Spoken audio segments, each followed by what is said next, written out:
اللہ پاک سکون دیتے ہیں، اللہ پاک راحت دیتے ہیں، اللہ پاک عزت دیتے ہیں، اللہ پاک محبوبیت دیتے، عمومی محبوبیت دیتے ہیں۔ اللہ پاک جبرائیل علیہ السلام کو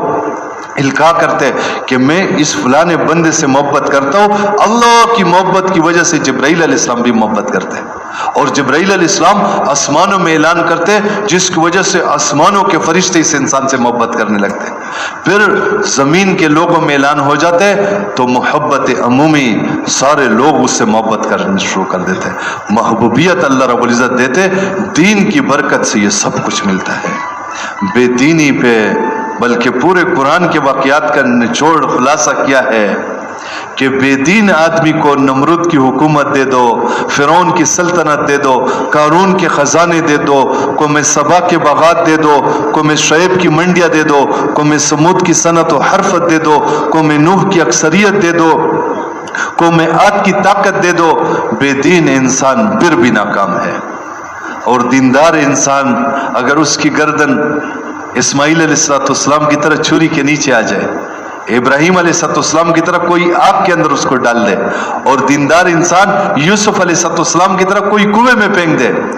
یا دیندار انسان یوسف علیہ السلام کی طرح جیل میں چلا جائے، یا دیندار انسان ایوب علیہ السلام کی طرح قرنطینہ میں چلا جائے۔ ہمارے تو 15 دن کے قرنطینہ سے ساتھی ڈرتے تھے، وہ قرنطینہ میں ڈالتے۔ ایوب علیہ السلام 18 سال قرنطینہ میں رہے، صرف بیوی پاس تھی، باقی قرنٹائن۔ دیندار انسان ایسے بیماری میں، یا دیندار انسان سلیمان علیہ السلام کی طرح تخت کے اوپر بیٹھ جائے۔ دیندار انسان ہر حال کے اندر کامیاب ہے، اور بے دین انسان ہر حال کے اندر ناکام ہے۔ بلکہ فرماتے بے دین انسان سکون ڈھونڈنا چاہے، راحت ڈھونڈنا چاہے، عزت ڈھونڈنا چاہے، زندگی کی برکت ڈھونڈنا چاہے، کہتے یہ ایسا ہے جیسے کوئی مچھلی کو پانی سے باہر نکالے اور وزیر اعظم کی کرسی پہ بٹھا دے، اس کو وزیر اعظم کی کرسی پہ رکھ دے کہ یہاں پہ مچھلی خوش ہو جائے گی، مزہ اس کو آئے گا کہ وزیر اعظم کی کرسی پہ بیٹھ گئی، کیا خیال ہے، خوش ہوگی، تڑپے گی۔ پھر اگلا وہ اس کو کہہ دے یہاں پہ تو یہ خفا ہے، وزیر اعظم کی کرسی معمولی ہے، اس کو بادشاہ کے بیڈ پہ پہنچا دو، بادشاہ کے کمرے میں پہنچا دو، بادشاہ کے بیڈ پہ بھی یہ تڑپے گی یا خوش ہوگی، تڑپ تڑپ کے مر جائے گی جب تک اس کو پانی نہ ملے، اس کو سکون نہیں ملے گا۔ اسی طرح یہ انسان تڑپ تڑپ کے مر جائے گا جب تک زندگی میں دین نہیں ہے، خدا کی قسم سکون نہیں ہے، خدا کی قسم چین نہیں ہے، خدا کی قسم عزت نہیں ہے۔ اور دین زندگیوں میں آتا ہے، دین اور محنت ہے، یہ نبیوں والی محنت، انبیاء علیہ السلام کی محنت، اور انبیاء علیہ السلام کی محنت میں بنیادی محنت فرمایا دعوت کی محنت۔ فرماتے نبیوں کی محنت کے 2 مرحلے ہیں۔ پہلے مرحلے میں انبیاء علیہ السلام ایسے معاشرے میں ایسے لوگوں کے پاس آئے جو دین سے بیزار لوگ تھے، دین نہیں چاہتے تھے، اور دین ہر ایک انسان کی ضرورت ہے، دین ماننے والوں کی بھی ضرورت ہے، دین نہ ماننے والوں کی بھی ضرورت ہے، بلکہ فرماتے دین کے مٹانے والوں کی بھی دین کی ضرورت ہے۔ یہ نہیں ہے نہ سمجھ ہے، نادان ہے، یہ نہیں ہے کہ ایک آدمی دین کو مٹا رہا ہے اس کو ضرورت نہیں ہے، جتنی ضرورت اس دین کے پھیلانے والے کی، اس دین پہ چلنے والا جو چل رہا ہے، جتنی ضرورت اس کو ہے اتنی ضرورت اس دین کے مٹانے والوں کی بھی ہے، لیکن پاگل ہے، دیوانہ ہے، اس کو پتہ نہیں چل رہا۔ تو انبیاء علیہ السلام دین سے بیزار لوگوں میں اور دین سے بھاگنے والے لوگوں میں آتے تھے۔ پہلا مرحلہ یہ ہوتا تھا دعوت کے ذریعے بے طلب لوگوں میں طلب پیدا کرتے تھے، ایک ایک کے پاس جاتے تھے دعوت کی محنت کر کے، فرمایا ایک ایک کو، اور دعوت اللہ رب العزت کی طرف بلانا کہ اللہ پاک جو خالق ہے، مالک ہے، رازق ہے، پورے کائنات کے چلانے والے ہیں، اللہ کے علاوہ کوئی اس کائنات کو چلا نہیں سکتا۔ اللہ پاک فرماتے ہیں قرآن کے اندر، مفہوم ہے کہ اگر میں قیامت تک تمہارے اوپر رات لے آؤں تو کوئی ہے جو اس رات کو دن میں تبدیل کر دے، اور قیامت تک اگر تمہارے اوپر میں دن لے کے آ جاؤں تو کوئی ہے جو اس کو رات میں تبدیل کر دے، اور اللہ پاک فرماتے اگر میں تمہارا پانی نیچے کر دوں تو کوئی ذات ہے میرے علاوہ جو اس پانی کو اوپر لے آئے۔ اسلام آباد میں ایک بڑی سوسائٹی تھی، بڑے خوبصورت گھر تھے، اس سوسائٹی کی قیمت کئی گنا گر گئی، کس وجہ سے؟ کہا یہاں پہ پانی نیچے چلا گیا۔ اب اس پانی کو کوئی اوپر لے آ سکتا ہے اللہ رب العزت کے علاوہ؟ جیسے ابراہیم علیہ السلام نمرود کے پاس گئے، انبیاء نے دعوت کی محنت، دعوت کے ذریعے اللہ رب العزت کو بڑائی بیان کر کے اللہ پاک کی طرف بلایا۔ بے طلبوں میں گئے، موسیٰ علیہ السلام فرعون کے پاس گئے، اور ابراہیم علیہ السلام نمرود کے پاس گئے۔ نمرود نے پوچھا تیرا رب کیا کرتا ہے؟ ابراہیم علیہ السلام نے فرمایا کہ میرا رب تو وہ ہے جو زندہ کرتا ہے اور مارتا ہے۔ نمرود نادان تھا، بے وقوف تھا، جاہل تھا۔ نمرود نے کہا یہ تو میں بھی کر سکتا ہوں۔ ایک بے گناہ آدمی کو پھانسی پہ، سولی پہ چڑھایا، ایک گناہ گار آدمی جس پہ سزائے موت کا حکم تھا اس کو آزاد کر دیا، کہا میں نے بھی کر دیا۔ تو انبیاء علیہ السلام دائی کی یہ بھی صفت ہے، یہ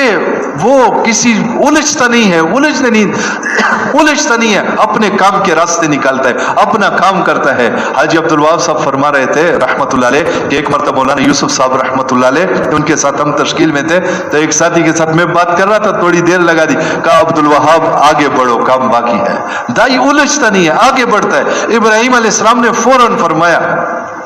کہ میرا رب تو وہ ہے جو سورج کو مشرق سے نکالتا ہے، مغرب میں غروب کرتا ہے، تو جا کے اس طرح کر لے کہ اس کو مغرب سے طلوع کر دے، مشرق میں غروب کر دے۔ فبہت الذی کفر، وہ مبہوت ہو گیا، سٹ پٹا گیا،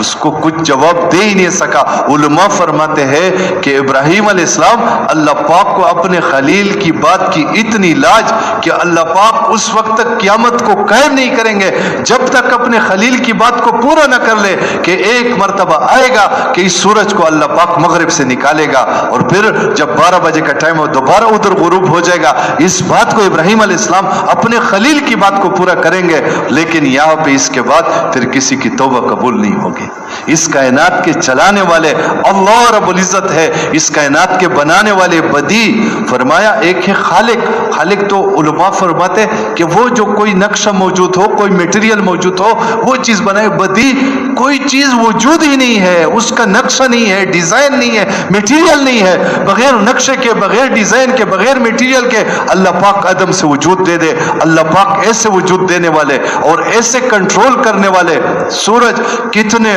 ارب سال ہو گئے چل رہا ہے سورج کا نظام، کبھی اس کے سپیڈ میں کمی آئی، کبھی روشنی میں کمی آئی، کبھی سورج کی تمازت میں کمی آئی۔ اللہ رب العزت اس کائنات کو چلانے والے ہیں، اس کائنات کے بنانے والے، اور اس کائنات پہ قبض و کنٹرول بھی اللہ پاک کا ہے۔ یہ نہیں ہم میں سے کوئی چیز بناتا ہے، کوئی بندوق بناتا ہے تو وہ بندوق بنانے والے کے کنٹرول میں نہیں ہے، کنٹرول اسی کا ہے جس کے ہاتھ میں آپ نے دے دی، بنانے والے پہ وہ گولی چلاؤ تو اس کو بھی گولی لگے گی، اس کے کنٹرول میں نہیں ہے۔ کنٹرول جس کے ہاتھ میں ہے اللہ رب العزت، اس کائنات کے بنانے والے، اس کے چلانے والے اور اس کے قابو کرنے والے، اور قبض و کنٹرول بھی اللہ پاک کا ہے۔ اور ایسا قبض و کنٹرول کہ درخت کا ایک پتا بھی گرتا ہے تو اللہ سے پوچھ کے گرتا ہے، کتنی کلابازیاں کا کے گرے، الٹا گرے، سیدھا گرے، یہ اللہ کے علم میں ہے، اللہ کے علم سے باہر نہیں۔ ہوا آتی ہے، طوفان آتے، حیدرآباد تھل کا صحرا دیکھ لے، دنیا کے کتنے بڑے بڑے صحرا، صحرائے گوبی میں کتنے ریت کے ذرات اڑے، یہ اللہ کے حکم سے اڑے، ایک ذرہ بھی اللہ کے حکم کے بغیر اڑ نہیں سکتا۔ ایسے اللہ رب العزت، ایسے خبیر، ایسے علیم، کالی رات کے اندھیرے میں کالی چٹان کے اوپر ایک کالی چونٹی جا رہی ہے، اللہ پاک اس چونٹی کے پاؤں سے بننے والے لکیر کو بھی دیکھتے ہیں، اور ایسے سننے والے اس کے پاؤں کی آہٹ کو سنتے ہیں، اور ایسے جاننے والے اس کے دل کے خیالات سے بھی واقف ہیں۔